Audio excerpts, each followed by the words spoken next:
अपने हाथों को उठाओ, बोलो थैंक यू जीसस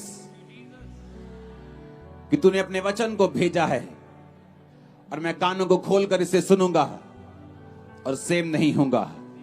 प्रभु यीशु मसीह के सामर्थी नाम में स्वागत है खुदावंद की प्रेजेंस में। मेरा विश्वास है कि जब आप इसकी बेस बंद करो,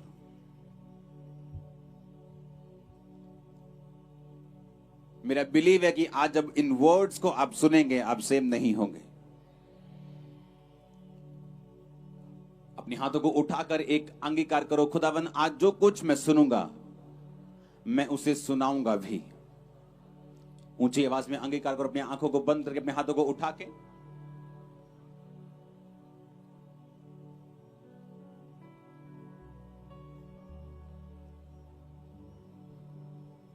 प्रभु यीशु मसीह के सामर्थी नाम में हम मांगते हैं। इस दुनिया में जो कुछ अभी हो रहा है आपने देखा है, जो इजराइल में हो रहा है, जो पूरे वर्ल्ड में हो रहा है, जो अभी आप कनाडा के साथ होते हुए देख रहे हैं। अब लाइफ, ये दुनिया उस पॉइंट पे पहुंच चुकी है जहां कुछ भी सर्टन नहीं है, कुछ भी ऐसा नहीं है कि हाँ सब कुछ सही चलता रहेगा, सब कुछ उत्तम चलता रहेगा, सब कुछ अच्छा चलता रहेगा। कोई भी न्यूज कहीं से भी आ रही है। मेरी इन लॉ फैमिली जो थी, मेरे सास और ससुर दोनों इजराइल में थे जब युद्ध शुरू हुआ। शुरू होने से जस्ट 8 घंटे पहले उनकी फ्लाइट थी और वहां से जब वो निकले तो 6-8 घंटे में वहां पे जो लड़ाई शुरू हो गई। और आज जब वो वापिस आए तो मैं आपको यही बात बताना चाहता हूं, इसको बंद करो और अपनी कैमराग्राफी अपने पास रखो जब तक वचन चलता है। अपने हाथों को उठा के हालेलुया बोलो एक बार। ये वचन बहुत इंपॉर्टेंट है आज आप लोगों के लिए। आज ऐसे इलाके में मीटिंग करने आया हूं जहां कभी मीटिंग नहीं हुई, जहां कभी वचन नहीं सुना गया इतना। ओके, अगर मुझे लाखों इकट्ठे करने हैं तो बहुत से स्थान है मेरे पास, लेकिन ये वर्ड इतना इंपॉर्टेंट है कि जब मैं प्रेयर माउंटेन पे कल प्रार्थना कर रहा था तो परमेश्वर ने स्पेशल ये आपके लिए वचन दिया है और ये आपको सेम नहीं रखेगा, आपको सेम नहीं छोड़ेगा। तो अगर इतना अनसर्टन हो गई है लाइफ कि कुछ पता नहीं, कभी कोविड के बाद खासकर कि लाइफ का कोई भरोसा नहीं है। आज कोई आसमान पे था और कल कोई वही आदमी फर्श पे आ चुका था अर्श से निकलकर। लोगों को समझ आया कि जो सुपर ह्यूमंस हैं, जो सुपरमैन हैं, वो आयरन मैन नहीं है, वो बैटमैन नहीं है। उन्हें समझ आया कि हम एक ऐसे एनिमी के खिलाफ अब लड़ रहे हैं जो दिखता नहीं है, कुछ कर नहीं सकते, मिलियन ट्रिलियन डॉलर्स बचा नहीं पा रहे लोगों को। डेथ बेड के ऊपर करोड़ों खरबों रुपया छोड़कर लोग चले गए। उनके दोस्त निराश होकर होटलों की बालकनी से करोड़ों रुपया उन्होंने उड़ाया कि इस पैसे का कोई भी मतलब नहीं है, पैसा वेस्ट है। लाइफ इतनी अनसर्टन है, अब ऐसी हो चुकी है। तो भरोसा किस चीज पे किया जाए, क्या किया जाए कि मेरी लाइफ जो है, मुझे कम से कम श्योरिटी तो हो कि मेरी लाइफ जो है अच्छी जाएगी। कौन मुझे वो भरोसा देगा, कौन मुझे वो इंश्योरेंस देगा? क्योंकि जो दुनिया में चल रहा है वो सचमुच डराने वाला है, सचमुच फ्राइटनिंग है, सचमुच ऐसा है कि आप चैन के साथ नहीं जी सकते। और ये चीजें मैं आपको कितने सालों से बताता आ रहा हूं कि दिन और बुरे होंगे, लड़ाइयों में और देश कूदेंगे, अपनी पावर को दिखाने की कोशिश करेंगे। और ये सारा कुछ शैतान के इन्फ्लुएंस से होगा, क्योंकि शैतान चाहता है नाश करना, घात करना, मारना। बाइबल कहती प्रभु यीशु मसीह बचाने के लिए आए और शैतान नाश करने के लिए आया, चुराने के लिए आया, घात करने के लिए आया और नष्ट करने के लिए आया। प्रभु यीशु मसीह एक नया धर्म बनाने के लिए नहीं आए, वो एक नया ईसाई धर्म बनाकर आपको ईसाई करने के लिए नहीं आए। वचन कहता है प्रभु यीशु मसीह बचाने के लिए आए, वो पापियों को मारने के लिए नहीं आए, वो पापियों को बचाने के लिए आए, उनके पाप को मारने के लिए आए। क्योंकि आज आप में से बहुत से लोग यीशु मसीह को अपना जीवन दे देंगे और बचाए जाएंगे और सुरक्षित रहेंगे और इंश्योर्ड रहेंगे कि ये लाइफ और आने वाली लाइफ भी परमेश्वर उनको बचा के रखेगा और सुरक्षित रखेगा। Hallelujah, hallelujah. बाइबल में लिखी है, अगर तुम्हें ऐसी इंश्योरेंस चाहिए, अगर तुम्हें ऐसी लाइफ चाहिए जो डर से रहित हो, अगर तुम्हें ऐसी लाइफ चाहिए जहां पर तुम जब अनदेखे दुश्मनों से लड़ रहे होंगे तो परमेश्वर तुम्हारे साथ हो। अगर तुम्हें ऐसी श्योरिटी चाहिए तुम्हारे फाइनेंस के लिए, तुम्हारी लाइफ के लिए, तुम्हारे बच्चों के लिए, तुम्हारी फैमिली के लिए, तो वचन कहता है, बाइबल कहती है, फिर हमें क्या करना पड़ेगा कि परमेश्वर हमारे अंग संग होगा और परमेश्वर हमें बचाएगा। वो हमारा चरवाहा होगा, वो हमारा बचाने वाला होगा और वही हमें सुरक्षित रखेगा, वही हमें बचा के रखेगा। ऐसा बाइबल में लिखा है। आज वही चीजें मैं आपके साथ शेयर करूंगा। आज वो वचन मैं आपके साथ शेयर करूंगा जिससे आपको लाइफ की श्योरिटी होगी कि इस अनसर्टेनिटी से भरी हुई दुनिया में जहां कोई मालूम नहीं, आज एक देश में वीजे आ रहे हैं, कल वो देश इंडिया से लड़ पड़ा, अब वीजे बंद हो चुके हैं, क्योंकि ये तो एक छोटी सी चीज है। कल एक देश आराम से पार्टीज लोग कर रहे थे और 1 घंटे बाद ही पार्टीज पे अटैक होता है और पता चलता है कि साथ वाले देश ने अटैक कर दिया है और सारा माहौल, सारी सिचुएशन पूरी तरह से बदल जाती है। लेकिन परमेश्वर आपको एक श्योरिटी देता है। अगर आप आज के वचन को सुन लेंगे, अगर आप आज के वचन को अपने दिल में बिठा लेंगे, मैं आपको श्योरिटी देता हूं, आपका डर खत्म हो जाएगा। मैं आपको श्योरिटी देता हूं, आपको अपने बच्चों की, अपने फ्यूचर की, अपने फाइनेंस की फिर परवाह नहीं होगी। परमेश्वर आपके साथ होगा। इसका मतलब ये नहीं परवाह नहीं होगी तो आप केयरलेस हो जाएंगे और लाइफ ऐसे ही चलेगी, लेकिन फिर आपको चलाने वाला परमेश्वर होगा, आपको बचाने वाला परमेश्वर होगा। मैं एक ऐसे घराने से आया हूं जहां कोई प्रभु यीशु मसीह के नाम को जानता तक नहीं था। आज से 17 साल पहले मुझे इतना तक नहीं मालूम था कि कलीसिया नाम का भी कोई शब्द दुनिया में होता है।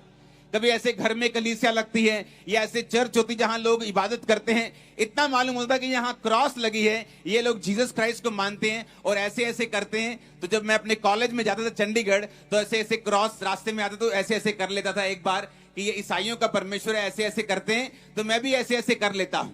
मैं उस घराने से आया हूं जिस घराने को यीशु मसीह के नाम का मतलब तक मालूम नहीं था, मालूम यीशु मसीह के नाम को सुना तक नहीं था।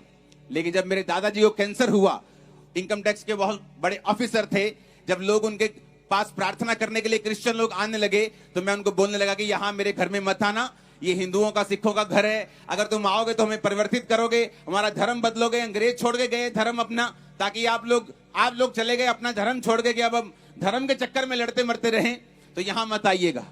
थोड़े दिन बाद मेंटली अपसेट के दौरे पड़ने लगे।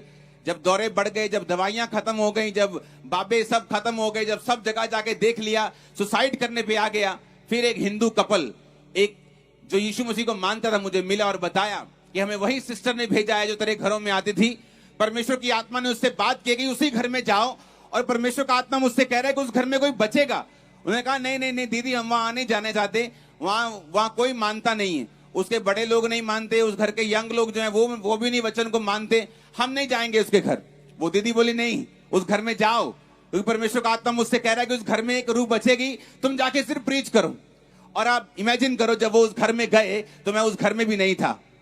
वो मेरे माता पिता को मेरे बेडरूम में बैठकर बात कर रहे थे और उस टाइम मैं नशा कर रहा था, ओवरडोज लेके नशे की। मैं सोच के अपने घर में आ रहा था कि कल को मुझे मालूम था कि नशा करके, ओवरडोज लेके मैं दर्द से फ्री हो सकता हूं। तो मैंने सोच लिया कि इस जगह जाके, विधिपुर फाटक जाके, यहां जाके, इतने बजे की ट्रेन आती, मैं सुसाइड कर लूंगा। और इस तरह से सारा मैंने अपना पूरा काम धाम सब देख लिया, अपने भाई को देख के, अपने एक वचन को हम पढ़ सकते हैं जो कि यूहन्ना 14:23, और मैं चाहता हूँ कि सब एक साथ करें। यूहन्ना 14:23।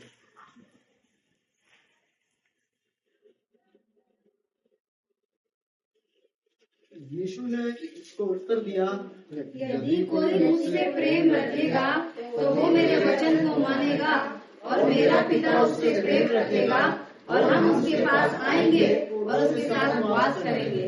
हालेलुया। प्रेम, यदि कोई मुझसे प्रेम रखेगा तो वह मेरे वचन को माने, और मेरा पिता उससे प्रेम रखेगा और हम उसके पास आएंगे और उसके साथ वास करेंगे।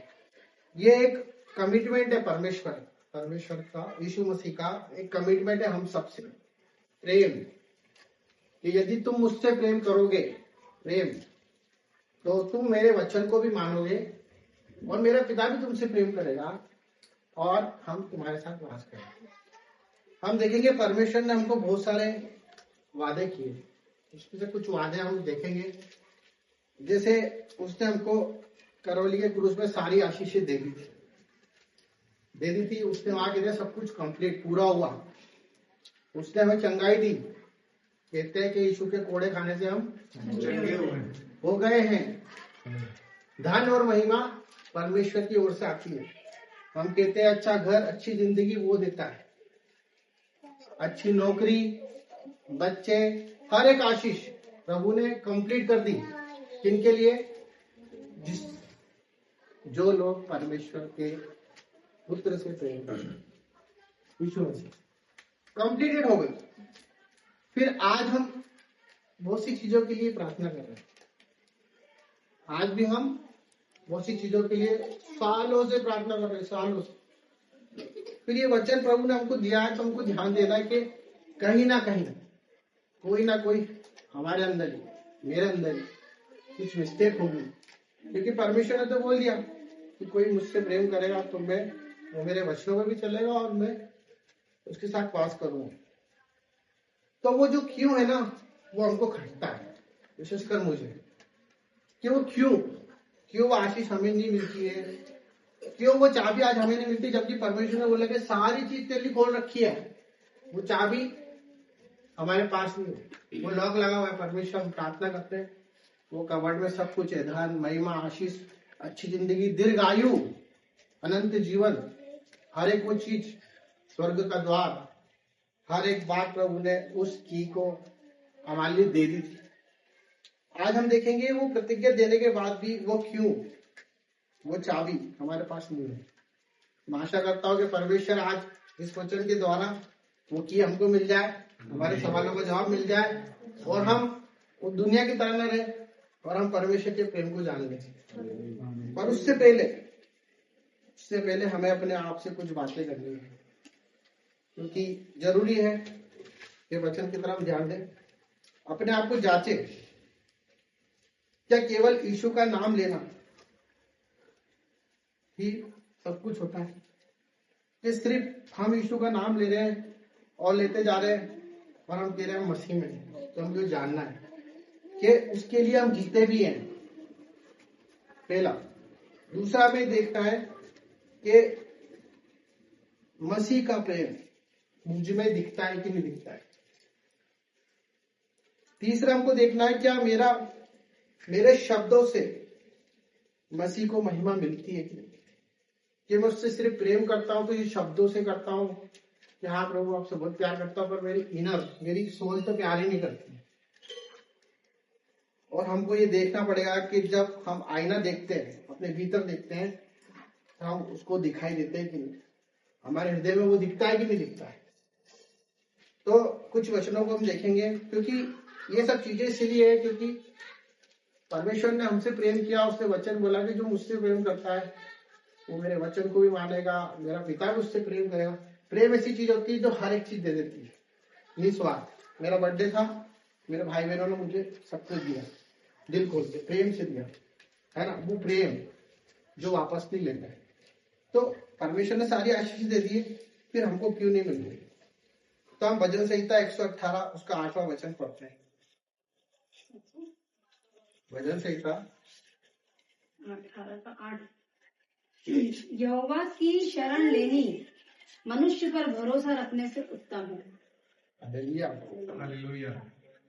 परमेश्वर का वचन ये कह रहा है कि यहोवा का शरण लेना अच्छा है मनुष्य पर भरोसा रखने से, क्योंकि मनुष्य परमेश्वर ने बनाया, वो जानता है कि मनुष्य क्या है। मनुष्य पलट सकता है, परमेश्वर कभी नहीं पलट।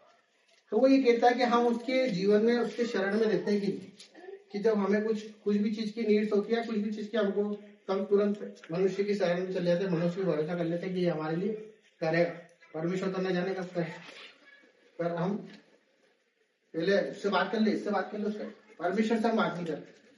तो हमको ये देखना पड़ेगा कि जब उससे शरण हम उसके पास लेंगे तो परमेश्वर अपने लिए हर एक वो चीज कर सकता है। आज उसने वादा किया है कि तुम प्रतीति कर लो, जो तुमको चाहिए ना, तुम प्रतीति कर लो, वो सब कुछ तुम्हारे लिए हो जाएगा। तो क्या हम जो जीवन जी रहे उसमें हमको देखना है कि बहुत से लोग हमारे आसपास भी हैं, हम चर्च जाते हैं, हम सब कुछ करते हैं, आराधना करते हैं, हर एक बात करते हैं, और हम देखें कि हमारे आसपास वाले लोग भी वैसा ही कर रहे हैं, पर हमारे जीवन का आकार वैसा का वैसा ही है जैसा आज से 5 साल पहले था, जैसा आज से 10 साल पहले हम वहीं के वहीं खड़े हैं।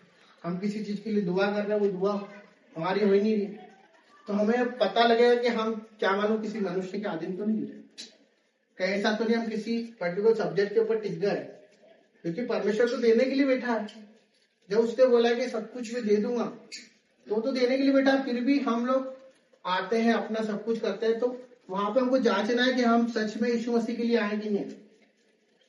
हम कहीं ऐसा तो किसी को इम्प्रेस करना है, बुरा मत मानना, परमेश्वर वचन में लिखा है, ठीक बोलो। हम आगे देखते हैं तीतुस 1:16।